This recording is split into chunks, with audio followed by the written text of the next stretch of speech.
আন্তর্জাতিক অঙ্গনে ইসলাম প্রিয় জনতার প্রাণপুরুষ বিশ্বনন্দিত মুফাসসিরে কোরআন আল্লামা দেলওয়ার হুসাইন সাঈদী। বাংলাদেশ জাতীয় সংসদের মাননীয় সদস্য, ধর্ম মন্ত্রণালয় সংক্রান্ত সংসদীয় স্থায়ী কমিটির চেয়ারম্যান, জামাতের সংসদীয় দলের উপনেতা আল্লামা দেলওয়ার হুসাইন সাঈদী।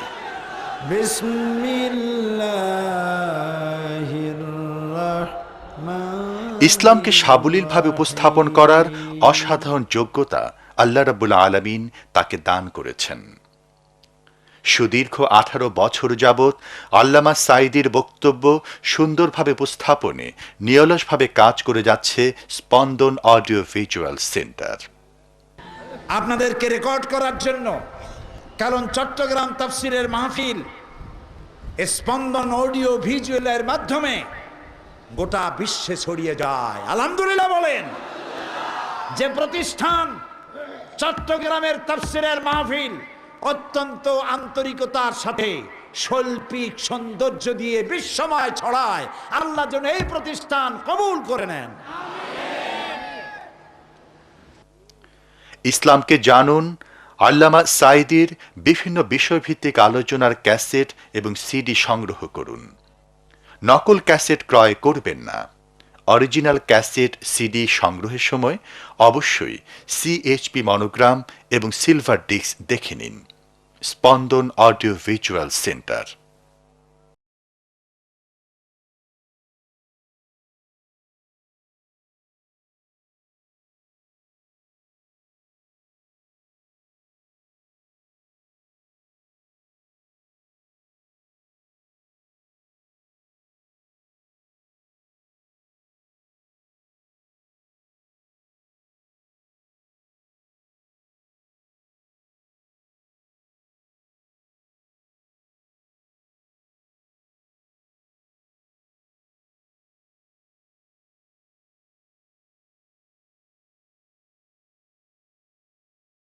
أعوذ بالله من الشيطان الرجيم بسم الله الرحمن الرحيم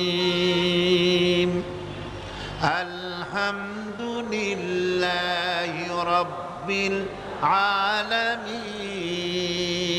সবাই পড়েন আলহামদুলিল্লাহি রাব্বিল আলামিন আর রহমানির রহিম মালিকি ইয়াউমিদ্দিন ইয়্যাকা না'বুদু ওয়া ইয়্যাকা নাস্তাঈন اهدنا الصراط المستقيم صراط الذين أنعمت عليهم غير المغضوب عليهم ولا الضالين آمين سورة فاتحة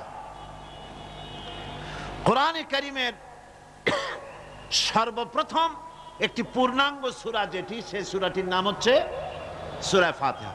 এর আগে যত সূরা নাজিল হয়েছে রাসূল করিম সাল্লাল্লাহু আলাইহি সাল্লামের কাছে তা ছিল 10 আয়াত, 20 আয়াত, 30 আয়াত এরকম করে করে, কিন্তু পূর্ণাঙ্গ সূরা হিসাবে হুজুরের কাছে প্রথম যে সূরাটি নাজিল হয় সেই সূরাটির নাম হচ্ছে সূরা ফাতিহা।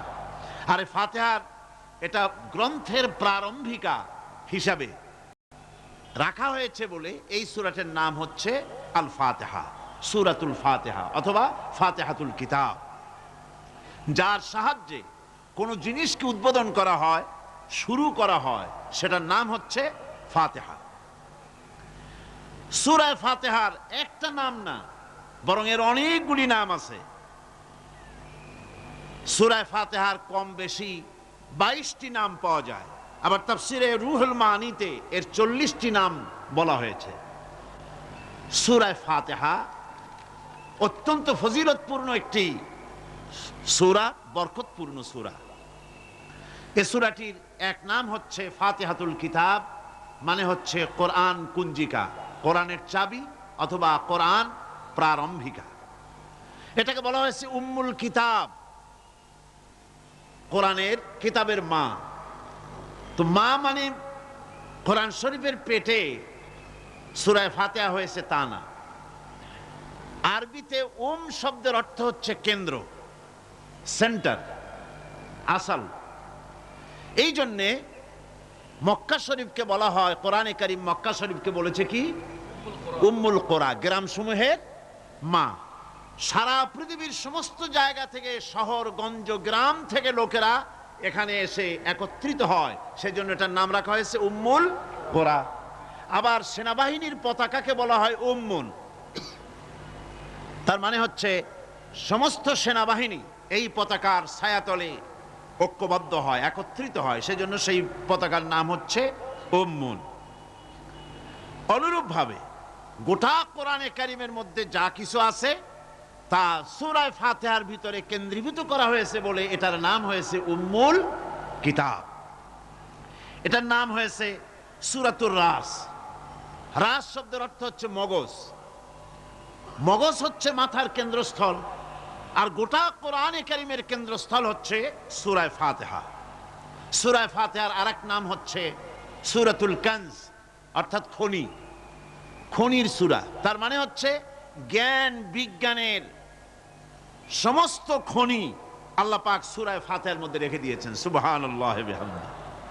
এর আরেকটা নাম হচ্ছে সূরাতুল ওয়াফিয়া, অর্থাৎ পূর্ণত্ব, পূর্ণত্ব প্রাপ্ত। এই সূরাটি হচ্ছে একমাত্র সূরা যা খণ্ডিত করে পড়া যায় না। কোরআন শরীফের যে কোনো সূরাকে অংশবিশেষ তেলাওয়াত করে নামাজ পড়তে পারেন, অংশবিশেষ পড়তে পারেন, কিন্তু সূরা ফাতিহা হচ্ছে এমন একটি সূরা যে সূরা খণ্ডিত করে পড়া যায় না। পড়তে হলে সবটাই পড়তে হবে, এজন্য এটার নাম হচ্ছে পূর্ণত্ব প্রাপ্ত। এটাকে বলা হয়েছে আসাসুল কোরআন, অর্থাৎ কোরআনের ভিত্তি। 30 পারা কোরআনের পূর্ণাঙ্গ ব্যবস্থা পেশ করা হয়েছে, তার ভিত্তি হচ্ছে সূরা ফাতিহা। এটার নাম হচ্ছে সূরাতুল হামদ, প্রশংসার সূরা। যেহেতু সূরা ফাতিহায় আল্লাহর প্রশংসা দিয়ে ভরা, এই জন্য এটার নাম হচ্ছে সূরাতুল ফাতিহা। এর আরেকটি নাম হচ্ছে সূরাতুশ শুকর, শুকর করা, কৃতজ্ঞতা প্রকাশ করার সূরা। এই সূরাটির মধ্যে মানুষ আল্লাহ পাকের অসীম অনুগ্রহের শুকরিয়া আদায় করে বলে প্রশংসার মাধ্যমে, এই জন্য এটার নাম হয়েছে সূরাতুশ শুকর। সূরাটির না আরেকটি নাম হচ্ছে সূরাতুদ দোয়া। এই সূরাটি একটি দোয়া, একটি প্রার্থনা, আল্লাহ পাকের কাছে প্রার্থনা করা হয়, সেজন্য এটার নাম হচ্ছে সূরাতুদ দোয়া। এর আরেকটি নাম হচ্ছে সূরাতুস সুয়াল, অর্থাৎ কামনা করার সূরা, আল্লাহর কাছে চাওয়ার সূরা। এই সূরায় অনেক কিছু আছে যা আল্লাহর কাছে চাওয়া হয়। এই সূরাটি, এর আরেকটি নাম হচ্ছে সূরাতুশ শিফা, অর্থাৎ প্রতিষেধক, রোগ ব্যাধি ইত্যাদি মুক্ত হওয়ার জন্য। সূরা ফাতিহা আপনারা আল্লাহর ওলিদের কাছে, ওলামাদের কাছে যে যান, পানি নিয়ে, তেল নিয়ে, কালো জিরা নিয়ে, ওনারা যা পড়ে ফু দেন, সেই গোপন কথাটা বলে দেই, সেটা হচ্ছে সূরা ফাতিহা।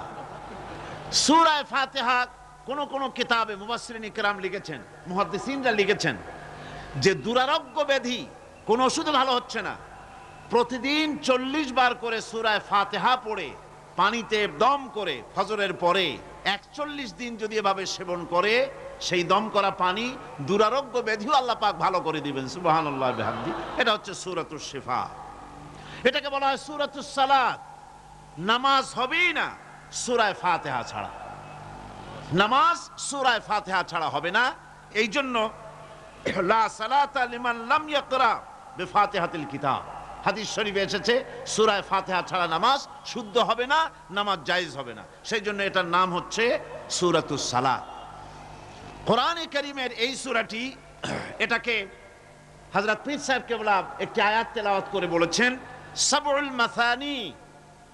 এটা হচ্ছে নিত্য পাঠনীয় সপ্তবাক্য, যে 7টি বাক্যকে সব সময় পড়া লাগে। তার মানে হচ্ছে যে ব্যক্তি নামাজ পড়ে 5 ওয়াক্ত, 24 ঘন্টার ভিতরে সূরা ফাতিহা একেবারে কম করেও যদি হয় তাহলে 40 বার এই সূরা 24 ঘন্টায় নামাজি ব্যক্তিকে পড়তে হয়। এই জন্য সবসময় পাঠনীয় এই সূরাটি মোট অক্ষর সংখ্যা হচ্ছে 113, শব্দ সংখ্যা হচ্ছে 25টি। এটি হচ্ছে সূরা ফাতিহা, একটি রুকু, 7টি আয়াত। নাজিলের অবতীর্ণ হওয়ার স্থান হচ্ছে মক্কা আল মুকাররমা। রাসূল করিম সাল্লাল্লাহু আলাইহি ওয়াসাল্লামের মক্কি জিন্দেগিতে সূরাটি অবতীর্ণ হয়। শুরু হচ্ছে সূরা ফাতিহা, আলহামদুলিল্লাহি রাব্বিল আলামিন। সূরা ফাতিহা আমি বলি এটি যেন একটি অভিনন্দন পত্র। এটি কি? অভিনন্দন পত্র। বান্দা দিচ্ছে তার রবকে, রবের ভাষায় শেখানো অভিনন্দন পত্র বান্দা তার রবকে প্রকাশ করছেন, দিচ্ছেন। অভিনন্দন পত্রে 3টা জিনিস থাকে, আপনারা লক্ষ্য করে শুনলে বুঝতে পারবেন ইনশাআল্লাহ। একবার ভাবুন যে কত বড় কথা, 30 পারা কোরআনের মধ্যে যা আছে তার সবটা আল্লাহ পাক তার সারাংশ সূরা ফাতিহায় ঢুকাইছেন। তাহলে এটা জিনিসটা কি এটা বুঝতে হবে, এবং সেই ধরনের অন্তর নিয়ে মন নিয়ে বসতে হবে আর বুঝতে চেষ্টা করতে হবে। আমি ধীরে ধীরে আপনাদের সামনে পেশ করব ইনশাআল্লাহ, বিইজনিল্লাহ, বিমাশিয়াতিল্লাহ, বিফদলিল্লাহ। সূরা ফাতিহার মধ্যে আমি বলেছি এটা একটি অভিনন্দন পত্রের মতো। কিরকম? অভিনন্দন পত্রে 3টা জিনিস থাকে। কয়টা জিনিস থাকে? 3টা। প্রথমে থাকে প্রশংসা। অভিনন্দন পত্রে প্রথমে কি থাকে? প্রশংসা। 2 নম্বরে থাকে পরিচয়। 3 নম্বরে থাকে দাবি। 3 নম্বরে থাকে দাবি। প্রথমেই দাবি করা হয় না, এটা ঠিক না। প্রথমেই প্রশংসা। সমস্ত অভিনন্দন পত্র আপনারা দেখবেন, মন্ত্রী আসুক, প্রেসিডেন্ট আসুক, অভিনন্দন পত্র পেশ করা হয়, সুন্দর ভাষায় লেখে, হে সংগ্রামী জননায়ক, গরিবের বন্ধু, জাতির কিছু একটা, এইভাবে করে বহুত প্রশংসা করে তারপরে তার নাম খুঁজে পাওয়াই মুশকিল প্রশংসার ঠেলায়। আপনার আগমনী বার্তায় আমাদের এই চট্টগ্রামের আকাশ বাতাস মুখরিত, আবাল বৃদ্ধ বনিতা আনন্দে উদ্বেলিত, কে কি করবে দিশে করতে পারছে না, এরকম প্রশংসা। এই প্রশংসা দিয়ে তারপরে বলে আমরা চট্টগ্রাম কলেজের কর্তৃপক্ষ, আমাদের বেড়া নাই, টিন নাই, চাল নাই, ইট নাই, সিমেন্ট নাই, আমাদের এগুলি দাবি। তাহলে প্রথমে গেল প্রশংসা, 2 নম্বরে পরিচয়, 3 নম্বরে দাবি। মূলত এই ভদ্রতা প্রথমে কেউ বলে না, মন্ত্রী সাহেব চিটাগংয়ে আসছেন তো আমাদের দাবি না মিটাইয়া ঠ্যাং আস্ত নিয়ে ঢাকা ফিরতে পারবেন না, এরকম বলে নাকি? এরকম বললে কিছুই পাওয়া যাবে না। মূলত এই যে ভদ্রতা, এই শালীনতা, এই শিষ্টাচার শিক্ষা দিয়েছে আল কোরআন। সুবহানাল্লাহ বিহামদিহি। বান্দাকে কিছু চাইতে হবে, আর চাওয়াটা শিখাইছেন কে? আল্লাহ। কে শিখিয়েছেন? বান্দাকে একটা বড় জিনিস চাইতে হবে, একটা বড় জিনিস চাইতে হবে আল্লাহর কাছে। সেই চাওয়াটা কি সেটাও আল্লাহ শিখাইছেন। যেহেতু আমরা তো জানি না, বুঝি না, আল্লাহ আমাদের কত মেহেরবান, তার কত দয়া, আমাদের শিখাই দিচ্ছেন কেমনে প্রশংসা করতে হবে, কেমনে পরিচয় দিতে হবে, আর কেমনে দাবি করতে হবে। 3টি জিনিস সূরা ফাতিহার মধ্যে আল্লাহ পাক ঢুকিয়ে দিয়েছেন। সুবহানাল্লাহ বিহামদিহি। সুতরাং বলা হচ্ছে, আল্লাহ পাক বলছেন আলহামদুলিল্লাহি রাব্বিল আলামিন। সমস্ত প্রশংসা, যাবতীয় প্রশংসা সবকিছু আল্লাহ পাকের জন্য, যিনি রব্বুল আলামিন, যিনি বহু জগতের, অসংখ্য জগতের যিনি পালনেওয়ালা রব, তার জন্যই সমস্ত প্রশংসা। এখন হামদ হচ্ছে প্রশংসা, এর অর্থ হচ্ছে সুন্দরের প্রশংসা। অসুন্দরের কিন্তু কোনো হামদ হয় না, অসুন্দরের হামদ হয় না। হামদ হয় কার? সুন্দরের। সুন্দরের হামদ হয়, প্রশংসা হয়। এই জন্য প্রশংসা করতে হবে আল্লাহ পাকের। কোন ফাসিকের প্রশংসা যদি করা হয় আল্লাহ পাক নারাজ হয়ে যান। আল্লাহ পাকের আরশ গোসায় থরথর করে কাঁপতে থাকে। প্রশংসা হবে কেবলমাত্র কার? আল্লাহ পাকের। এবং এই প্রশংসা সবটুকু হামদের আগে আলিফ লাম লাগানো হয়েছে। এটা হচ্ছে জিন্স বা ইস্তেকরাক, অর্থাৎ সমস্ত বস্তুকে বোঝাবার জন্য আল শব্দকে ব্যবহার করা হয়েছে। আলহামদু, সমস্ত প্রশংসা সেই আল্লাহ পাকের, যিনি তামাম জাহানকে সৃষ্টি করেছেন এবং প্রতিপালন করেছেন। আল্লাহ রাব্বুল আলামিন বলেন, আমরা শুরু করছি সূরা ফাতিহা। অভিনন্দন পত্র দিচ্ছি, কারে দিচ্ছি? আল্লাহ পাককে দিচ্ছি। সেখানেও ভাষা দিয়ে রব্বুল আলামিন বলেন, প্রশংসা করো আলহামদুলিল্লাহি রাব্বিল আলামিন। সমস্ত প্রশংসা আল্লাহ পাকের, যিনি হচ্ছেন রব। যিনি কি? রব। এখন এই রব শব্দের বাংলা অর্থ করা হয় প্রভু, লালনকারী, প্রতিপালনকারী, কিন্তু এই অর্থ যথেষ্ট নয়। কোরআনে কারিমে যে রব বলা হয়েছে তার অর্থ হচ্ছে, তার অর্থ ব্যাপক, অনেক বিশাল এর অর্থ। এ রব কাকে বলে আমি রবের সমস্ত ব্যাখ্যা করতে পারবো না, তবে অল্প কথায় এমন ভাবে বলতে চেষ্টা করব যাতে করে আপনাদের বুঝে আসবে ইনশাআল্লাহ। আমরা বলি ইনশাআল্লাহ। এখন আপনারা যদি আমাকে প্রশ্ন করেন যে অত কথা বুঝি না, এক লাইনে এক বাক্যে বুঝায় দেন রব কাকে বলে, তাহলে আমি কথাটা এইভাবে বলবো, যাহার যখন যে জিনিসের যতটুকুন প্রয়োজন তাহাকে তখন সেই জিনিস ফরিয়াদ করার আগে যিনি পৌঁছে দেন তার নাম হচ্ছে রব। এ রব হচ্ছে তার মধ্যে রুবুবিয়তের সম্পূর্ণ কোয়ালিটিতে ভর্তি। আল্লাহ পাকের মধ্যে রুবুবিয়তের কোয়ালিটি। রব শুধু সৃষ্টি করেই ছেড়ে দেন না, প্রতিপালন করেন, পূর্ণতায় পৌঁছে দেন। সুবহানাল্লাহ বলতে ইচ্ছে করে না ভাইরা? দেখেন, আল্লাহ রাব্বুল আলামিন এমন রব, বাংলাদেশের কুকুর আর আমেরিকা ইউরোপের শীত প্রধান দেশের কুকুর একরকম নয়। আমাদের দেশের পশু ইউরোপ আমেরিকা শীত প্রধান দেশের পশু একরকম নয়। তার কারণ হলো আমাদের দেশে শীত কম, নাতিশীতোষ্ণ অঞ্চলের মধ্যে খানিকটা পড়ে যায়। এখানে পশুদের গায়ে কম পশম থাকলে কোনো অসুবিধা নাই। ভেড়া, ঘোড়া, কুকুর, বন্য প্রাণীকে কেউ তো কম্বল দেয় না, ল্যাব দেয় না, রাজাই দেয় না, খাতা দেয় না, চাদর দেয় না। আল্লাহ রাব্বুল আলামিন তিনি এমন রব, শীত প্রধান দেশের পশুদের গায়ে পশম দিয়া চিরস্থায়ী কম্বল জড়ায় দিয়েছেন। এর নাম হচ্ছে রব। প্রতিপালনের পদ্ধতি কি সুন্দর করে তিনি প্রতিপালন করছেন, কি সুন্দর করে তিনি পশু পক্ষীগুলিকে তাদের আহার জোগাড় করছেন, প্রতিপালন করছেন।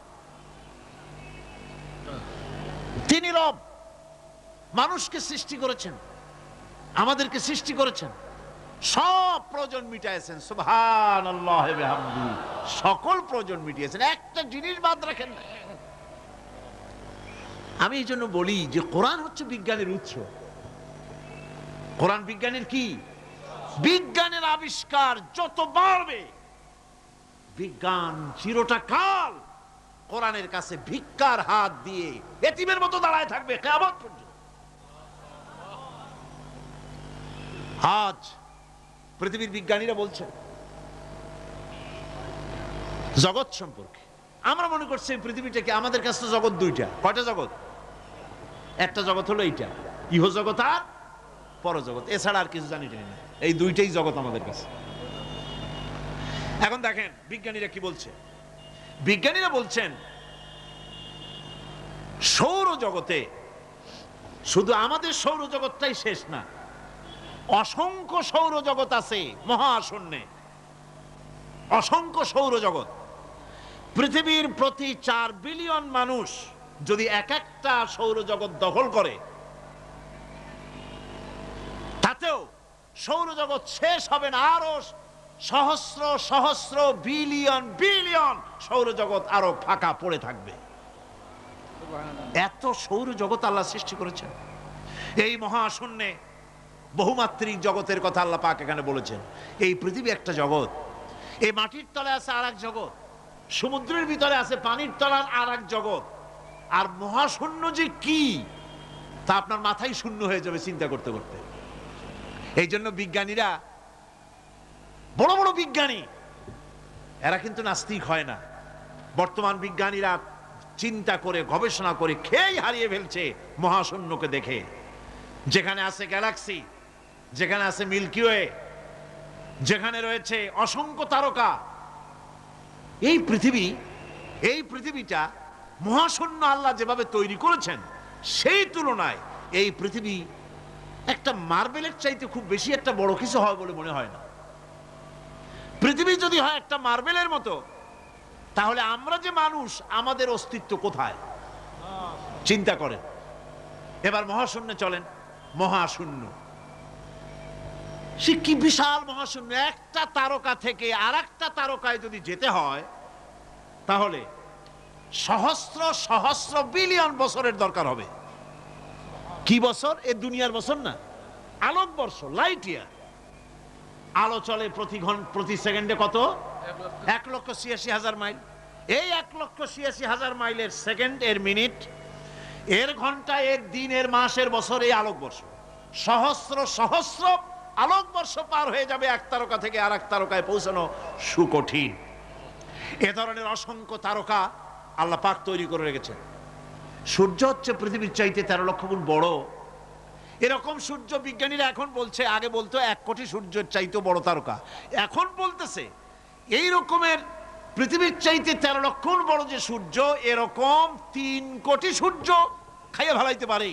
এরকম সহস্র সহস্র তারকা এক একটা গ্যালাক্সির ভিতরে আল্লাহ পাক তৈরি করে রেখেছেন।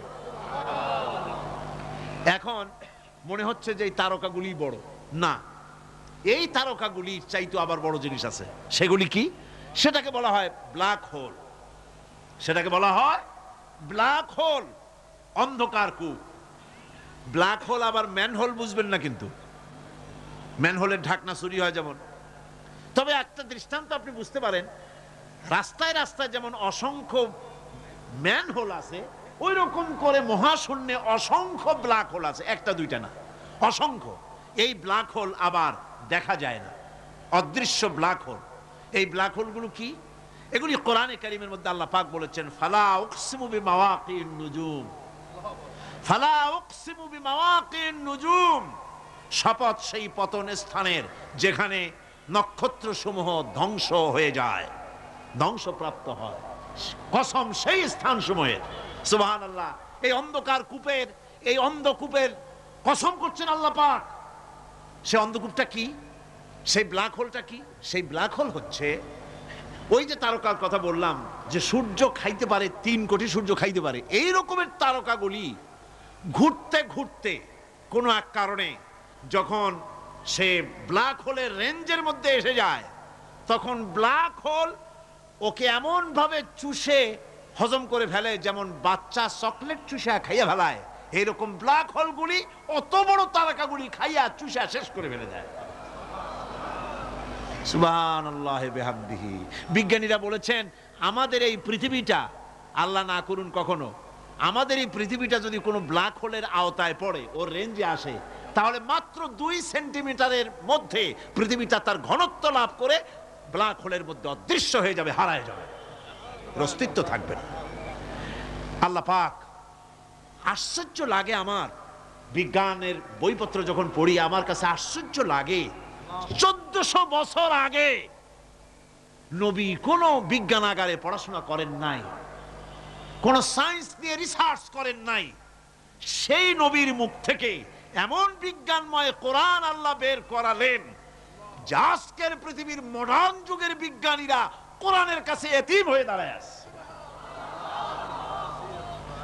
পৃথিবীর কোন বিজ্ঞানী বলতে পারবে না যে কোরআনে কারিমের অমুক আয়াতটা আনসাইন্টিফিক, এটা হাদিস আমাদের বিজ্ঞানের সাথে মিল খায় না, এমন কথা বলতে পারবে না। বরং কোরআন সার্টিফাই করবে তোমার এই বক্তব্য, তোমার এই থিওরি মোস্ট আনসাইন্টিফিক। কোরআন বলবে। ওরা বলতে পারবে না যে আয়াতটা আনসাইন্টিফিক। সুতরাং কোরআন হচ্ছে মহান বিজ্ঞানময়, কোরআন হচ্ছে আল্লাহ পাকের দেওয়া এক মহান বিধান, যে কোরআনের কারণে আল্লাহ পাক আমাদেরকে হেদায়েত দান করেছেন। সুতরাং এই কোরআন হচ্ছে, কোরআনের মধ্যে যা আছে, গোটা কোরআনে যা আছে সব সূরায়ে ফাতিহায় আছে। সুবহানাল্লাহি ওয়া বিহামদিহি। আল্লাহ পাক বলছেন আলহামদুলিল্লাহি রাব্বিল আলামিন। মুহাব্বতের সাথে পড়েন সবাই, আলহামদুলিল্লাহি রাব্বিল আলামিন। সমস্ত প্রশংসা, যাবতীয় প্রশংসা সে আল্লাহ পাকের, যিনি তামাম জাহানের পালনেওয়ালা রব। আল্লাহ পাক তার কাছে যখন বান্দা আলহামদুলিল্লাহি রাব্বিল আলামিন বলে, তখন প্রশ্ন হয় যে তার যার প্রশংসা তুমি করছো, তোমরা করছো, তার কি আরো কোনো গুণকীর্তন আছে নাকি? আমরা বলি আর রহমানির রহিম, তিনি পরম দাতা এবং দয়ালু। রহমান এবং রহিম দুটি হচ্ছে সমঅর্থবোধক, প্রায় কাছাকাছি অর্থবোধক শব্দ। অসীম মেহেরবান এবং বিশেষ করুণাময় তিনি, যিনি রহমান এবং রহিম। রহমান রহিম আল্লাহ পাকের দুটি গুণবাচক নাম। রহমান অপেক্ষা রহিম অপেক্ষা রহমান, এটা হচ্ছে বেশি ব্যাপক অর্থবোধক, যার জন্য তাফসীরে বলা হয়েছে আর রহমানু যুর রাহমাতিশ শামিলা বিজামিল খালায়েক ফিদ দুনিয়া ওয়াল মুমিনিনা ফিল আখিরাহ। অর্থাৎ রহমান তিনি, যিনি এমন রহমতের মালিক যা বিশেষত গোটা বিশ্বের সমস্ত মানুষের জন্য প্রযোজ্য। আর রহিম হচ্ছে শুধু কিয়ামতের দিন পৃথিবীতে রহমান তিনি দয়াবান পৃথিবীর সমস্ত মানুষের জন্য, এবং কিয়ামতে শুধু মুমিনদের জন্য। রহমান কিয়ামতে শুধু মুমিনদের জন্য। আর রহিম হচ্ছে আর রহিম যুর রাহমাতি শামিলা লিল মুমিনিনা ইয়াউমিল কিয়ামা। রহিম হচ্ছে শুধুমাত্র কিয়ামতের দিন আল্লাহ রাব্বুল আলামিন শুধু মুমিন লোকদের জন্য এই বিশেষ দয়া কিয়ামতের দিন করবেন। এখন রহমান হচ্ছেন পৃথিবীর সমস্ত মানুষের জন্য, সমস্ত প্রাণীর জন্য। তার দান থেকে কেউ বঞ্চিত থাকবে না, সকলের জন্য তার দানের দরজা অবারিত, উন্মুক্ত। এই পৃথিবীর বুকে আমরা দেখতে পাই মানুষ তার বন্ধুদেরকেই দেয়, শুধু সরকার হোক আর সাধারণ মানুষ হোক, আপনজনদেরকে নিজের দলকেই বেশি দেয়। কথা ঠিক কিনা? নিজের দলের প্রতি, আত্মীয় স্বজনের প্রতি স্বজন প্রিয়তা মানুষের শরীরের ভিতরে রোগ হিসাবে কাজ করে, আর এভাবে করে নিজের দল আর আত্মীয় স্বজনকে বেশি করে সুযোগ সুবিধা দেয়। শত্রুকে কেউ দেয় না, শত্রুকে কেউ ডেকে ডেকে কোনো জিনিস দিতে চায় না বা দেয় না। আল্লাহ রাব্বুল আলামিন এমন রহমান, এমন দয়াবান, এমন মেহেরবান, যারা তার ইবাদত করে, যারা তাকে স্বীকার করে, আল্লাহ বলে তাকে যারা সেজদা দেয়, আল্লাহ পাক তাদেরকেও দেন। আর যারা আল্লাহকে অস্বীকার করে, আল্লাহ রাব্বুল আলামিনকে মানে না, তার গুণাবলী কি স্বীকার করে না, তার অস্তিত্ব স্বীকার করে না, তারপরেও আল্লাহ রাব্বুল আলামিন কোন নাফরমান বান্দাকেও রহমত থেকে বঞ্চিত করেন না। সে যেই হোক, বেনামাজি হোক, মুরতাদ হোক, নাস্তিক হোক, তারপরে আল্লাহর অনুগ্রহ থেকে সে বঞ্চিত থাকে না। কথা ঠিক কিনা? বরং এটাই আমরা দেখি, নামাজি, দিনদার, পরেজগার মানুষ তার বরং কম থাকে, সে বরং কম পায়। বাড়ি নাই, ঘর নাই, কলকারখানা নাই, আর নামাজ রোজা করে না, হজ যাকাত করে না, আল্লাহর সাথে বিরোধিতা করে, আল্লাহরে মানেই না, বলে দেয়ার ইজ নো গড, স্রষ্টা বলতে কেউ নাই, এই ড্রিঙ্ক অ্যান্ড বি মেরি, এই হচ্ছে তাদের থিওরি, তাদের দর্শন, তাদের ফিলসফি। এই জাতীয় লোকগুলি বরং দেখা যায় তারা ক্ষমতা পায়, বাড়ি হয়, গাড়ি হয়, কল হয়, কারখানা হয়, সম্মান পায়। এটা কেন? এর কারণ হচ্ছে আল্লাহ রাব্বুল আলামিন এই পৃথিবীর কোনো মূল্য দেন না। এই পৃথিবীর মূল্য যদি আল্লাহ পাকের কাছে একটা মশার ডানার তুল্য যদি হতো, আল্লাহ পাক বিদ্রোহীদেরকে, কাফেরদেরকে এক ঢোক পানি আল্লাহ পাক গিলতে দিতেন না। এবার চিন্তা করেন, আল্লাহর ব্যাপারে যে দৃষ্টান্তটা দেওয়া হয়েছে, দৃষ্টান্তটা কত গুরুত্বপূর্ণ। মশার ডানার তুল্য, মশার ডানার তুল্য এই পৃথিবীর দাম নাই আল্লাহর কাছে। আপনাকে যদি কেউ 10 লক্ষ মশার ডানা বহু কষ্ট করে জোগাড় করিয়া যদি কেউ দেয়, তাহলে আপনি কয় টাকা দিয়ে কিনবেন? 4 পয়সা দিয়েও একজনে বলছে 4 পয়সাও দিবে না। তাহলে বোঝেন এর কোনো মূল্য নাই। একটা মশার ডানার তুল্য মূল্য আল্লাহ পাক এই পৃথিবীর দেন না, যার কারণে অবারিত উন্মুক্ত হস্তে আল্লাহ পাক সমস্ত মানুষের জন্য, প্রাণী জগতের জন্য তিনি করুণা করেছেন সকলকে। এই করুণাময় রহমান আল্লাহ পাক তিনি গুনাহগারদেরকে, যারা আল্লাহ পাকের ফরমাবরদারি করতেছে, তাদেরকে সকলকে আল্লাহ পাক সমানভাবে তার জিনিসগুলিকে তিনি দিয়ে দিচ্ছেন। এটা হচ্ছে রহমান। আর রহিম হচ্ছে, হাদিস শরীফে বলা হয়েছে, আর রহমানু রহমানুদ দুনিয়া ওয়াল আখিরা, আর রহিম ও রহিমুল আখিরা। মোমেন রহমান তো শুধু আল্লাহ পাক দুনিয়া এবং আখিরাতের জন্য, আর রহিম শুধুমাত্র আখিরাতের জন্য। আবার কোন কোন আয়াতে বলা হয়েছে যে আল্লাহ পাক দুনিয়ার মানুষের জন্য রহিম। একটি আয়াতে ভাবে বলা হয়েছে, হুয়াল্লাযী ইউসাল্লি আলাইকুম ওয়া মালাইকাতুহু লিয়ুখরিজাকুম মিনাজ যুলুমাতি ইলান নূর ওয়া কানা বিল মুমিনিনা রহিমা। সে আল্লাহই তোমাদের প্রতি রহম করেছেন, রহমত নাজিল করেছেন, এবং তার ফেরেশতাগণ এই উদ্দেশ্যে যে তোমাদেরকে তিনি অন্ধকার থেকে আলোর দিকে বের করে নিয়ে আসবেন।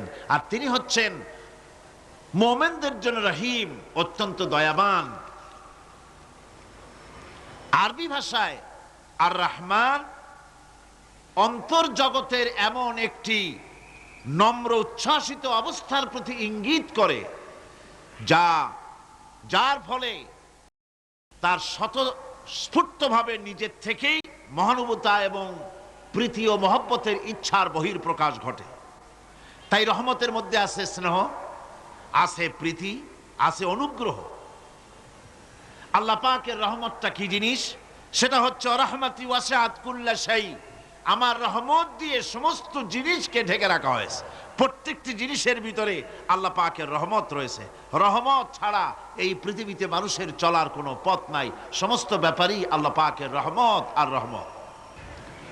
আমরা যখন বললাম আর রহমানির রহিম, বলেন সবাই আর রহমানির রহিম। আবার প্রশ্ন হয়, বান্দা বুঝলাম, আরো কোনো কোয়ালিটি, আরো কোনো বৈশিষ্ট্য তার আছে নাকি? আমরা বলি মালিকি ইয়াউমিদ্দিন।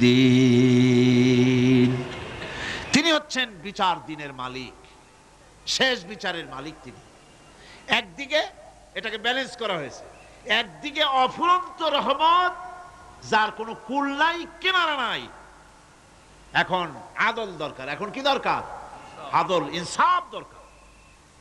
আল্লাহ পাক একদিকে অফুরন্ত রহমত আর নিয়ামত দিয়ে পৃথিবীকে ছেড়ে রেখেছেন, অপর দিকে বলেছেন আমি হচ্ছি বিচার দিনের মালিক, সেদিন আমি বিচার করব।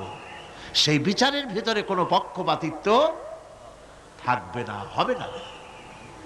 সেখানে তিনি হবেন হাকামুল হাকিমিন, ওইটা হবে সুপ্রিম কোর্টের সুপ্রিম কোর্ট। সেই পরকালে, সেই কিয়ামতের মাঠে আপনাকে আমাকে সকলকে উপস্থিত হতে হবে, নাকি হবে না? সবাইকে উঠতে হবে। এই দিন শব্দটি কোরআনে কারিমে বহু জায়গায় বলা হয়েছে এবং বিভিন্ন অর্থে ব্যবহার করা হয়েছে।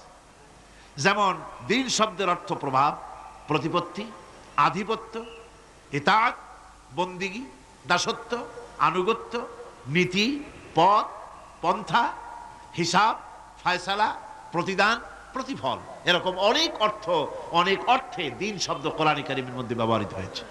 কিন্তু এখানে মালিক ইয়াউমিদ্দিন, এই দিন এখানে ব্যবহার করা হয়েছে প্রতিফল অর্থে। প্রতিফলের দিন, যেদিন প্রতিফল দেওয়া হবে, তিনি হচ্ছেন সেই দিবসের অধিপতি, সেই দিবসের মালিক। সূরা ইনফিতারে আল্লাহ পাক বলছেন, ওয়ামা আদরাকা মা ইয়াউমুদ্দিন সুম্মা মা আদরাকা মা ইয়াউমুদ্দিন।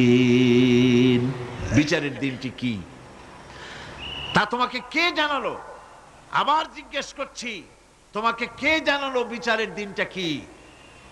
আল্লাহ পাক জবাবে বলছেন, বিচারের দিনটা হচ্ছে ইয়াউমা লা তামলিকু নাফসুন লিনাফসিন শাইআন ওয়াল আমরু ইয়াউমা ইযিন লিল্লাহ। বিচারের দিন হচ্ছে এমন দিন যেদিন কেউ নিজেকে রক্ষা করতে পারবে না, কারো থেকে কেউ নিজেকে রক্ষা করতে পারবে না, নিজেকে কেউ নিজের জন্য কাউকে সাহায্যকারী পাবে না। আর সমগ্র ব্যাপারটি নিরঙ্কুশভাবে আল্লাহ রাব্বুল আলামিনের হাতে থাকবে। সেই দিনটার নাম কিয়ামত, সেটার নাম পরকাল, সেটার নাম হচ্ছে বিচারের দিন। যেদিন কর্তৃত্ব হবে কেবলমাত্র কার? আল্লাহ পাক। সেই দিনটা হচ্ছে কর্মফল পাওয়ার দিন। লাহা মা কাসাবাত ওয়া আলাইহা মাকতাসাবাত। প্রত্যেক মানুষই সে উপার্জন অনুসারে সেখানে ফল পাবে। যেমন কর্ম তেমন ফল পাবে, ব্যক্তি হিসাবে পাবে, দল হিসাবে পাবে। তিলকা উম্মাতুন ক্বাদ খালাত লাহা মা কাসাবাত ওয়া লাকুম মা কাসাবতুম ওয়া লা তুসআলুনা আম্মা ইয়ামালুন। প্রত্যেক মানুষই তার উপার্জন অনুসারী ফল পাবে। যা সে পাবে তা নিজের উপার্জন ছাড়া আর কিছুই না। আর যে ফল পাবে সেটাও তার উপার্জন। সুতরাং কিয়ামতের দিন আল্লাহ মানুষের উপরে কোনো জুলম করবেন না, অত্যাচার করবেন না। আল্লাহ পাক তো তার বান্দার জন্য জুলুমকারী নন, ঠিক কি না? আল্লাহ পাক বলছেন, মান আমিলা সালিহান ফালিনাফসিহি ওয়া মান আসাআ ফাআলাইহা ওয়া মা রাব্বুকা বিযাল্লামিন লিল আবিদ। যে ব্যক্তি পুণ্য কাজ করলো সে নিজের কাজে নিজের স্বার্থেই তা করলো। আমরা যে নামাজ পড়ি এটা কি আল্লাহর স্বার্থ? কথা কন, আল্লাহর স্বার্থ? সারা পৃথিবীর সমস্ত মানুষ যদি আল্লাহরে সেজদা দেয়, আল্লাহর ক্ষমতা আরো কিছু কালের জন্য বাড়বে নাকি? সমস্ত মানুষ যদি আল্লাহকে অস্বীকার করে, বিদ্রোহী ঘোষণা করে, বিদ্রোহ ঘোষণা করে, তাতে কি আল্লাহর ক্ষমতা শেষ হয়ে যাবে? নাউযুবিল্লাহি মিন যালিক। যেমন ছিলেন তেমনই থাকবেন। সুতরাং আমরা যা করি, আমরা নামাজ পড়ি নিজেদের জন্য, আল্লাহকে খুশি করার জন্য, কিন্তু কল্যাণটা আমার। কল্যাণটা কার? আমার। রোজা, হজ, যাকাত, তেলাওয়াত যা করি সব আল্লাহকে খুশি করার জন্য, কিন্তু স্বার্থ পুরাটাই আমার, আমার কল্যাণের জন্যই আমি করি। এবং আল্লাহ হচ্ছেন তিনি তোমাদের রব। ওমা রাব্বুকা বিযাল্লামিন লিল আবিদ। তোমাদের রব হচ্ছেন তিনি যিনি বান্দাদের উপরে কখনো অত্যাচার করেন না, জুলম করেন না, মেহেরবানি দিয়ে যিনি ছেয়ে রাখেন, তিনি হচ্ছেন আল্লাহ পাক। সুতরাং সেই কিয়ামতের মাঠে আল্লাহ পাকের দরবারে আমাদের সকলকেই উঠতে হবে। আল্লাহ পাকের দরবারে আমাদের সামনে, আল্লাহ পাকের সামনে দাঁড়াতে হবে। সেদিন আমাদেরকে কেউ বাঁচাতে পারবে না। সেদিন আল্লাহ পাক এর দরবারে যেন আমরা আসামি না হই, সেজন্য এই পৃথিবীতে কোরআন অনুযায়ী আমাদের জীবন গড়তে হবে, সুন্নাহ অনুযায়ী জীবন গড়তে হবে। তাহলে পরকালে আল্লাহ পাকের কাছে নাজাত পাওয়া যাবে। বড় কঠিন জায়গা, বড়ই কঠিন জায়গা। এবার প্রশ্ন হচ্ছে, তোমরা যারা আমার প্রশংসা করলে তোমরা কারা?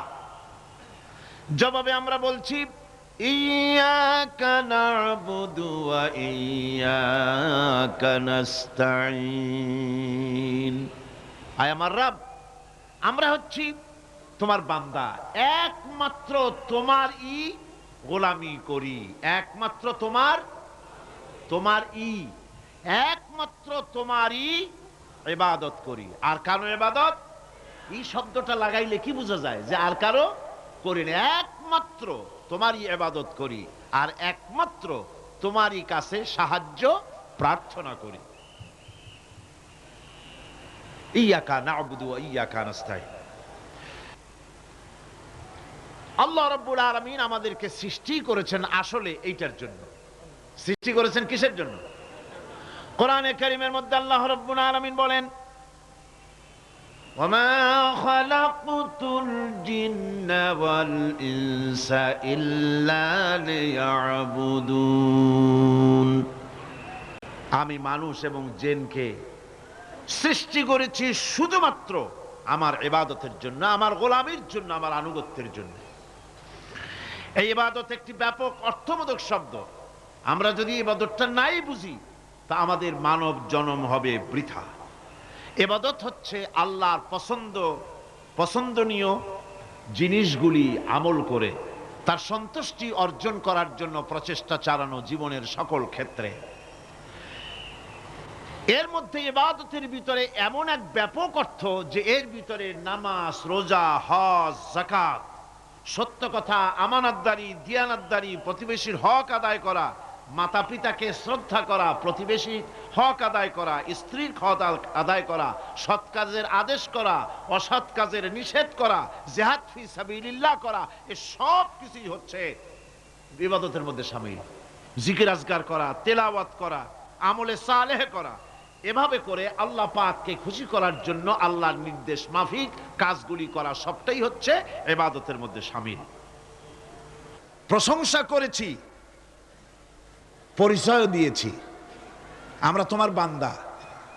এবার প্রশ্ন হচ্ছে চাও কি? পরিচয় তো শুনলাম, চাও কি? আল্লাহ রাব্বুল আলামিন আমাদেরকে শিখায় দিলেন কত বড় মেহেরবান তিনি, কত দয়ালু তিনি। তার কাছে চাওয়ার ভাষাটাও তিনি আমাদের শিখাই দিলেন। জনগণ সুবহানাল্লাহ।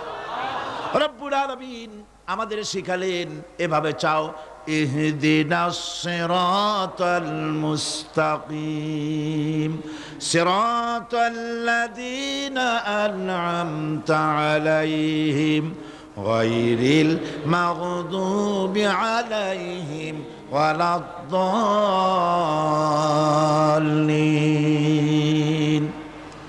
হায় আল্লাহ, ইহদিনাস সিরাতাল মুস্তাকিম, একটা রাস্তা চাই, সহজ সরল সঠিক একটি পথ চাই তোমার কাছে।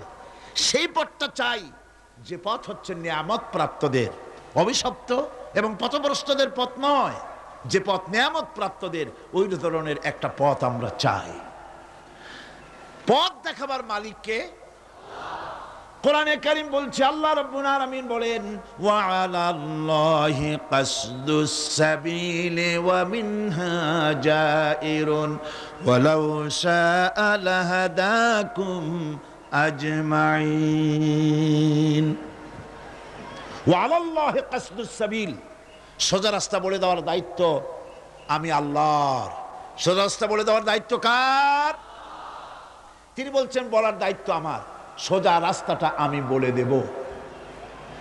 আল্লাহ রাব্বুল আলামিনের কাছে বান্দা যখন রাস্তার দাবি করলো, সোজা পথ চাই, সহজ পথ একটা তোমার কাছে চাই, রব্বুল আলামিন সূরা ফাতিহার 7টা আয়াতের এই অভিনন্দন পত্রের জবাবে 30 পারা কোরআন শরীফ আল্লাহ পাক বান্দারে দান করে দিলেন। জবাবে বলে দিলেন, ওয়া আনিবুদুনি হাযা সিরাতুম মুস্তাকিম। সোজা রাস্তাটা হলো আমার আনুগত্য, আমার গোলামি, আমার দাসত্ব, এটাই হলো সোজা রাস্তা। এই সোজা রাস্তাটা আমি বলবো। রাস্তা তো অনেক হতে পারে, কিন্তু সোজা রাস্তা বলে দেওয়ার দায়িত্ব কার? আল্লাহ পাকের। দেখেন এই যে বিশাল মাহফিল, এই মাহফিলে যত লোক আসছে সব লোক কি এক মতের, এক চিন্তার, এক আদর্শের? না। এই কয়েক লক্ষ জনতার ভেতরে হাজারো মতের লোক আছে, হাজারো চিন্তার লোক আছে, হাজারো আদর্শের লোক আছে। সব আদর্শ, সব চিন্তা, সব কি ঠিক? সবটাই কি নির্ভুল? না। সঠিক নির্ভুল একটা। কয়টা হয়? একটাই হয় মাত্র। এই জন্য আমি দৃষ্টান্ত দিতে গিয়ে বলি, অঙ্ক পরীক্ষা যেদিন হয় ছেলেরা অঙ্ক পরীক্ষা যেদিন দেয়, সেই অঙ্ক পরীক্ষা দিতে গিয়ে অঙ্ক যারা ভুল করে তাদের ফলাফল কয় রকম হয় বলেন? হ্যাঁ, অনেক রকম হয়। আর যাদের অঙ্ক যাদের ঠিক হয় তাদের ফলাফল কয় রকম? একরকম। তার অর্থ কি? তার অর্থ হলো ভুলের পথ অনেক আর হকের পথ, বাতিলের পথ অনেক, ভুলের পথ অনেক, সঠিক এবং হক যেটা তার পথ হচ্ছে মাত্র একটা। এই জন্যে আল্লাহ রাব্বুল আলামিন তিনি সোজা রাস্তা বলে দেওয়ার দায়িত্বটা নিয়েছেন। কোরআন বলছে প্রত্যেকটি সৃষ্টির শুরু হতে শেষ পর্যন্ত 4টা স্তর পার হতে হয়। তার সর্বশেষ স্তর হলো হেদায়াত। 4টে স্তর পার হওয়ার সর্বশেষ স্তর হচ্ছে হেদায়াত। আল্লাযী খালাকা ফাসাওয়া ওয়াল্লাযী কদ্দারা ফাহাদা। তিনি সকল বস্তুকে সৃষ্টি করেন এবং তারপর তার পরিমাপ, তার কর্মপথ, তার হেদায়েত তিনি দিয়ে দেন। তার মানে হচ্ছে তিনি সৃষ্টি করেন, সামঞ্জস্য রাখেন, পরিমাপটা ঠিক করেন এবং পথের নির্দেশ দেন। সৃষ্টি করেই ছেড়ে দেন না, তার হেদায়েত দিয়ে দেন। তার পরিমাপটা ঠিক করেন, সামঞ্জস্য করেন। কিরকম? দেখুন, আপনি যখন দাঁড়ান তখন আপনার পায়ের উপরে হাঁটু থেকে হাঁটুর নিচের যে অংশ পা পর্যন্ত, ওইটারে কি কয়? পা, নলা। এই তো ঠিক বলছেন, নলা। আপনারা আমাকে সাহায্য করবেন যেখানে আমি আটকে যাই। নলা। এই নলাটা পায়ের সেন্টারে যদি রাখা হতো, বোঝেন ভালো করে, পায়ের সেন্টারে এই জায়গাটা, এটা ধরুন পা, এই জায়গাটায় যদি হতো পায়ের নলাটা, হয় সিতায় পড়তেন না হয় ফুটোয় পড়তেন। আল্লাহ পাক বলছেন শুধু সৃষ্টি করি না, সামঞ্জস্য এবং পরিমাপ ঠিক করি। মাপ মতো পাটা সামনে গোড়ালির কাছে নলাটা বসায় দেওয়া হয়েছে যাতে আপনি চিত না হন, বুটো হয়ে না পড়েন। সুবহানাল্লাহ কইতে ইচ্ছা করে না? এই নলাটা যদি আঙ্গুলের দিকে আসতো আর পাটা যদি পিছনের দিকে বেশি অংশ থাকতো, যতই সামনে হাঁটতেন ততই পিছনে চলে যেতেন। ভূত নাকি, ভূতের পা থাকে নাকি পিছনের দিকে, বলে লোকেরা, আমি দেখি নেই। ভূত নাকি সামনে আগাতে গেলে পিছনে চলে যায়। এ পায়ের সামঞ্জস্যটা, অনেক কথা বলবো না, 2-1টা দৃষ্টান্ত দেব, তাতেই বুঝে ফেলবেন। আল্লাহ পাক বলেন শুধু সৃষ্টিই করি না, তার সামঞ্জস্য এবং পরিমাপকে ঠিক করে দেই। মুরগির বাচ্চা ডিমের থেকে বেরোয়, তারে যদি ওর মায়ের শুদ্ধ যদি আপনি ফালায় দেন, পানির মধ্যে ডুবে মরে যাবে। আর ওর মার চিৎকারের চোটে সারা গ্রামের মানুষ এক জায়গায় হবে। আর হাঁসের ডিম থেকে বাচ্চা বেরোলে সেই বাচ্চা আর মা বাবা দুজনকেই ফালায় দেন পানির মধ্যে, সাঁতরায় উঠে আসবে। ঠিক কিনা? কে শিখালো সাঁতার? কে শিখালো? শুধু সৃষ্টিই করেন না, আল্লাহ পাক সৃষ্টি করেন, সামঞ্জস্য এবং পরিমাপকে ঠিক করেন এবং তাকে পথের নির্দেশ দেন। এটা হলো সর্বশেষ। সৃষ্টি করে ছেড়ে দেন না। যেমন কোরআনে কারিমে হযরত ইব্রাহিম আলাইহিস সালাম তিনি তার সম্প্রদায়ের সাথে যে কথোপকথন করেছিলেন, বিষয়টি আল্লাহ পাক কোরআনে কারিমের মধ্যে কোট করে দিলেন। এই হেদায়েতের বিষয় সেখানে আছে বলে আল্লাহ পাক বিষয়টা কোরআনে জায়গা করে দিলেন। وَإِذْ قَالَ إِبْرَاهِيمُ لِأَبِيهِ وَقَوْمِهِ إِنَّنِي بَرَاءٌ مِّمَّا تَعْبُدُونَ إِلَّا الَّذِي فَطَرَنِي فَإِنَّهُ سَيَهْدِينِ। ইব্রাহিম আলাইহিস সালাম তার পিতা এবং তার গোত্রকে বললেন, তার সম্প্রদায়ের লোকদেরকে, নিঃসন্দেহে আমি মুক্ত, আমি পবিত্র। তোমরা যেসব জিনিস দিয়ে যেসব এর ইবাদত করো, গোলামি করো, আনুগত্য করো, আমি তার থেকে পবিত্র। আমি তো শুধু ইবাদত করি, গোলামি করি সেই স্রষ্টার, যিনি আমাকে সৃষ্টি করেছেন। আমার সম্পর্ক শুধুমাত্র সেই সত্তার সাথে যিনি সৃষ্টি করেছেন। আল্লাযী খালাকানি ফাহুয়া ইয়াহদিন, যিনি আমাকে সৃষ্টি করে শুধু সৃষ্টি করেন নাই, আমাকে হেদায়েত দিয়েছেন আমাকে পথের দিশা দিয়েছেন। ওয়াল্লাযী হুয়া ইউতঈমুনি ওয়া ইয়াসকিন, যিনি আমাকে সৃষ্টি করেছেন তিনি হেদায়েত দিয়েছেন, আর আমি যখন তৃষ্ণার্ত হই তিনি আমাকে পান করান, আমি যখন ক্ষুধার্ত হই তিনি আমাকে আহার দেন। ওয়া ইযা মারিদতু ফাহুয়া ইয়াশফিন, আর যখন অসুস্থ হই তখন তিনি আমাকে রোগমুক্ত করে দেন। সুবহানাল্লাহি বিহামদি। তাহলে কি হলো? অর্থাৎ যে প্রতিপালক তার প্রতিপালন পদ্ধতি আমার সকল প্রয়োজন মিটান, যিনি আমাকে পান করান, আহার করান, অসুস্থ হলে যিনি আমাকে সুস্থ করেন, হেদায়েতের কামটা তিনি আরেকজনের জন্য রাখেন নাই, তিনি আমার হেদায়েতের ব্যবস্থাও করেছেন। ভাইরা আমার, আল্লাহ রাব্বুল আলামিন শুধু সৃষ্টি করেন নাই, সৃষ্টি করে হেদায়েত দিয়েছেন, মানুষকে হেদায়েতের রাস্তা বলে দিয়েছেন। সঠিক পথ কোনটি সেই পথের কথাও তিনি পরিষ্কার করে বলে দিয়েছেন। এই জন্য আল্লাহ পাক বলেন, কোরআন মাজিদ হেদায়েতকে বিরাট দান বলে ঘোষণা করেছে। মানুষের জন্য যে হেদায়েত আল্লাহ দিয়েছেন তা সবচাইতে বড় দান। জোরে কোন সুবহানাল্লাহ। ইন্না খালাকনাল ইনসানা মিন নুতফাতিন আমশাজিন নাবতালিহি ফাজআলনাহু সামিআম বাসীরা।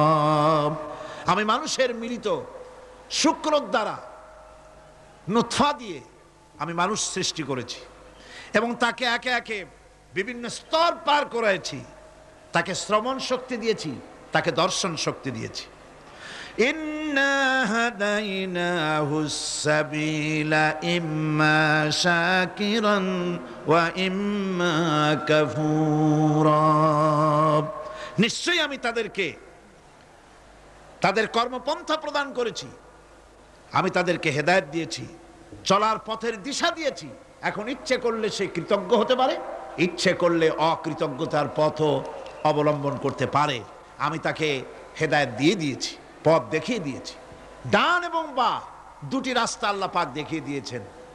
আসহাবুল ইয়ামিন, আসহাবুল শিমাল, একটা ডানপন্থী আর একটা বামপন্থী। আমাদের দেশে কিছু লোক আছে নাম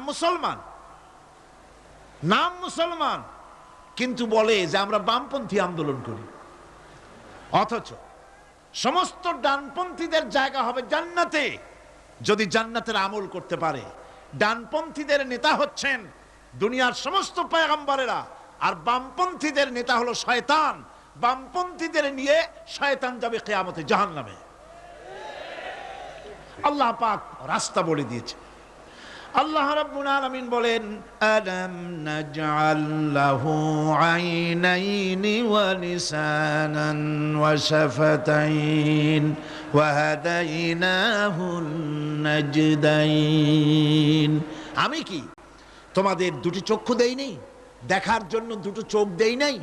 আমি কি তোমাদেরকে কথা বলার জন্য দুটো ঠোঁট দেই নাই? এরপরে আমি কি তোমাদেরকে ভালো মন্দ বোঝার জন্য আমি কি হেদায়েত দেইনি? ভালো মন্দ সবটা বোঝার জন্য আমি তোমাদেরকে হেদায়েত দিয়েছি। সুতরাং এই হেদায়েতের রাস্তা ছেড়ে দিয়ে তোমরা নিজেদেরকে গোমরাহির মধ্যে ডুবিয়ে দিও না। আমার দেওয়া হেদায়েতের রাস্তায় নিজেদেরকে পরিচালিত করার জন্য প্রচেষ্টা করো। সিরাতাল মুস্তাকিম, এজন্য মডেল দরকার। কার অনুসরণ করব? আল্লাহ পাক শিখায় দিলেন, সিরাতাল্লাযীনা আন'আমতা আলাইহিম। পড়েন সবাই, সিরাতাল্লাযীনা আন'আমতা আলাইহিম গায়রিল মাগদুবি আলাইহিম ওয়ালাদ-দাল্লিন। আয় আল্লাহ, অনুগ্রহপ্রাপ্ত দল, সেই রাস্তা অনুগ্রহপ্রাপ্তদের রাস্তা চাই। তোমার মনোনীত ব্যক্তি অনুগ্রহপ্রাপ্ত যারা, তাদের পথ অনুসরণ করতে চায়। এই অনুগ্রহপ্রাপ্ত দল কারা সে কথা কোরআন শরীফে বলা হয়েছে। আল্লাহ রাব্বুল আলামিন বলেন, ওয়া মান ইউতি'িল্লাহা ওয়ার রাসূল ফাউলাইকা মা'আল্লাযীনা আন'আমা আল্লাহু আলাইহিম মিনান নাবিয়্যিনা ওয়াস-সিদ্দীকিন ওয়াশ-শুহাদা'a ওয়াস-সালিহিন ওয়া হাসুনা উলাইকা রাফীকা। আর যে ব্যক্তি আল্লাহ এবং রাসূলের আনুগত্য স্বীকার করলো, নিঃসন্দেহে সে অনুগ্রহপ্রাপ্তদের সঙ্গী হলো। সেই অনুগ্রহপ্রাপ্ত কারা? নবীয়িন। 4 শ্রেণীর লোক। কয় শ্রেণী বলেন সবাই, কয় শ্রেণী? নবীয়িন, সিদ্দিকিন, শুহাদা, সালিহিন। এই 4 শ্রেণীর লোক হচ্ছে আল্লাহ পাকের অনুগ্রহপ্রাপ্ত লোক। কোন আলহামদুলিল্লাহ। এরাই হলো অনুগ্রহপ্রাপ্ত দল। এখন নবী কারা?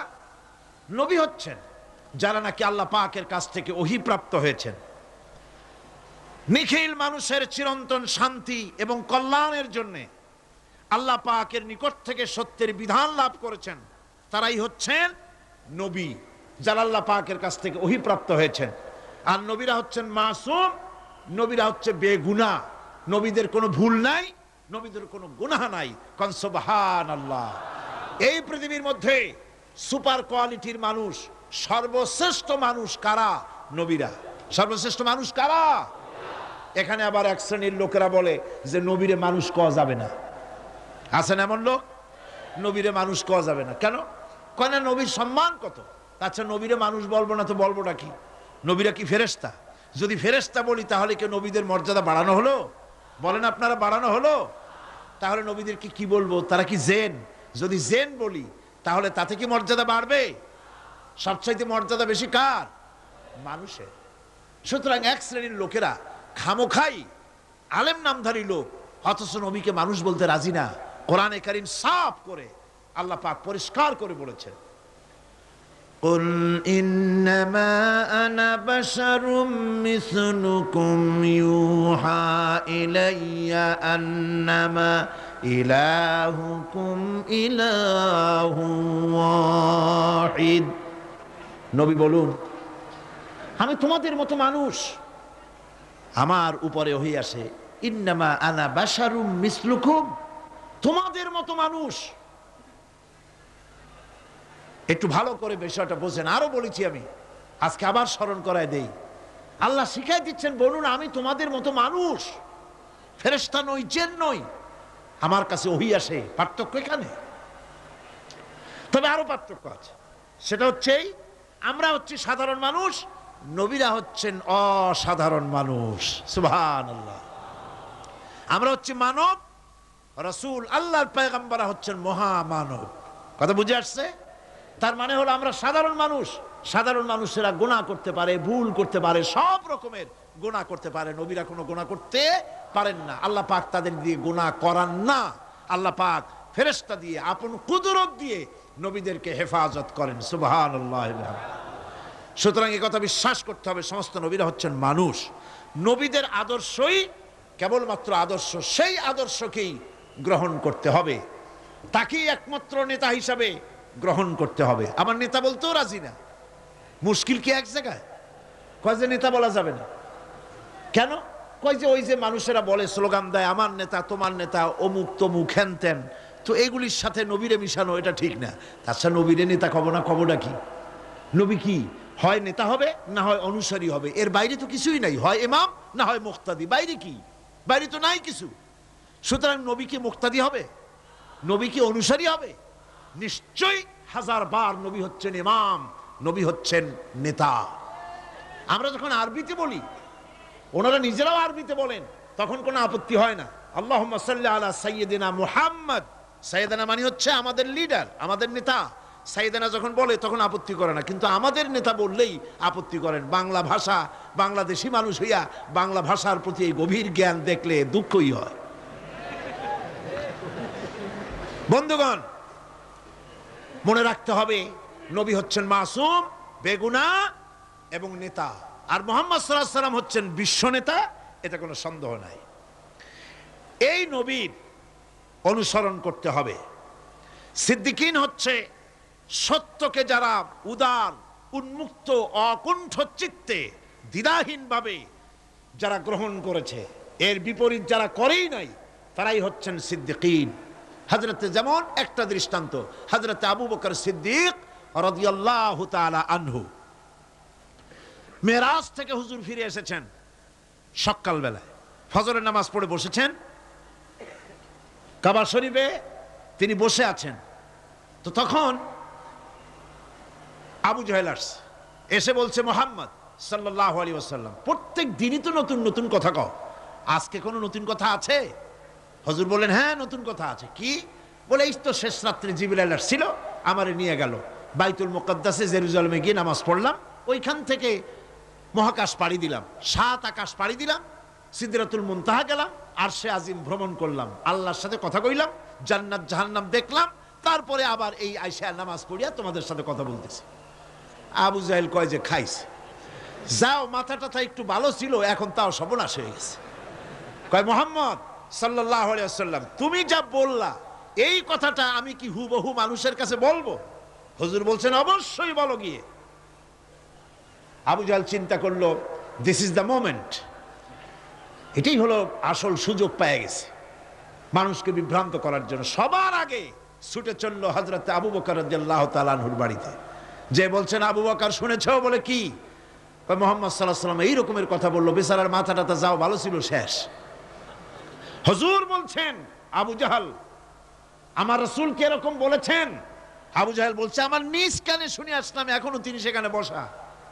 হযরত আবু বকর বলেন, আবু জাহেল, আমার আল্লাহর নবী তিনি যদি এরকম কথা বলে থাকেন, তাহলে আমি কোনো সন্দেহ পোষণ করি না, অবশ্যই আল্লাহ রাব্বুল আলামিনের হাবিব যা বলেছেন তা সত্য। হযরত আবু বকর রাদিয়াল্লাহু তাআলা আনহু মসজিদে হারামে আসলেন, হুজুরকে জিজ্ঞেস করলেন, হুজুর, আবু জাহেল আমাকে এই সব কথা বললো, এগুলি কি ঠিক? হুজুর বললেন, হ্যাঁ। তিনি ঘটনা বয়ান করলেন।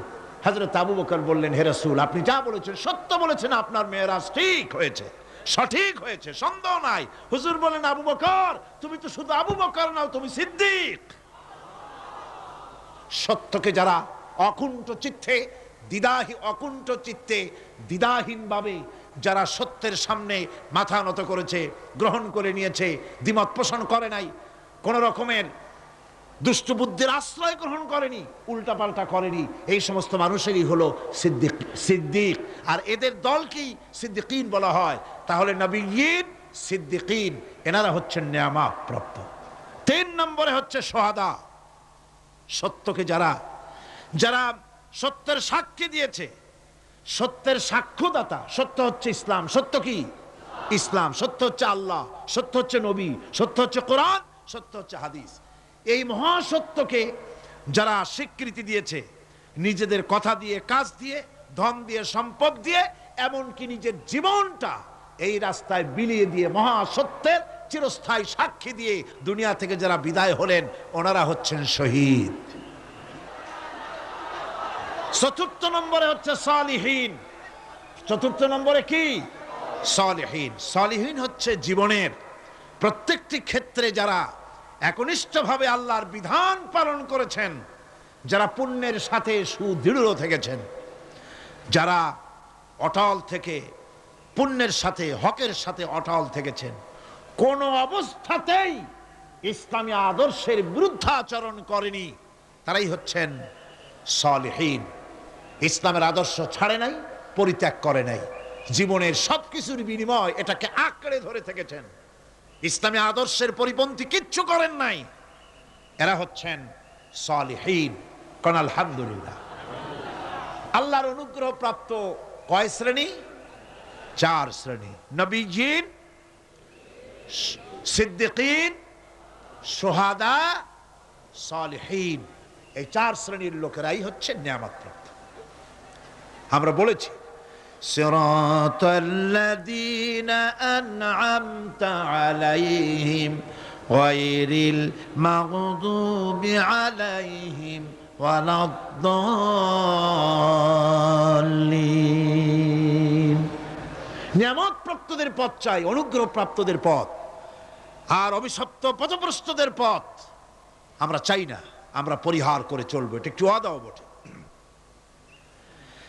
যারা অভিশপ্ত, যারা পথভ্রষ্ট, ওরা কারা? মাগদুব এবং দল্লিন। মাগদুব হচ্ছে অভিশপ্ত, দল্লিন হচ্ছে পথভ্রষ্ট। দুনিয়ার সমস্ত মুফাসসিরিন, মুহাদ্দিসিন সব একমত, মাগদুব হচ্ছে ইহুদিরা। মাগদুব কারা? বলেন না কারা? আর দল্লিন অভিশপ্ত কারা? ইহুদিদের। অভিশপ্ত হওয়ার কারণটা কি? আল্লাহ রাব্বুল আলামিন বলেন, শোনো কারণ কি।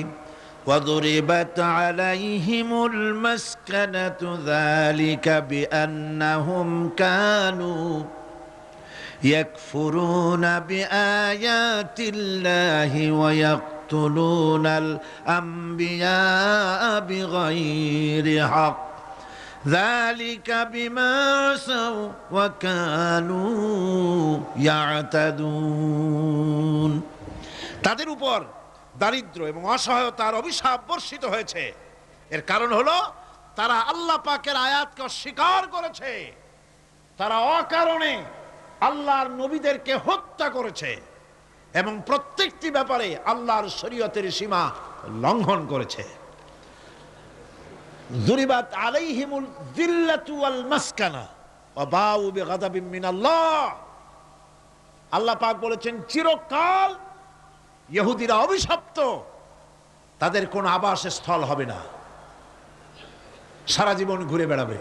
আপনারা বলবেন, কই ঘুরে বেড়ায় না তো, তাদের তো জায়গা হইছে জেরুজালেমে, ইসরায়েলে, সেখানে তারা জায়গা করে নিয়েছে।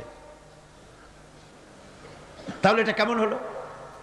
এটা এইভাবে হচ্ছে, ওখানে তাদেরকে প্রতিষ্ঠিত করেছে আমেরিকা, ঠিক কিনা?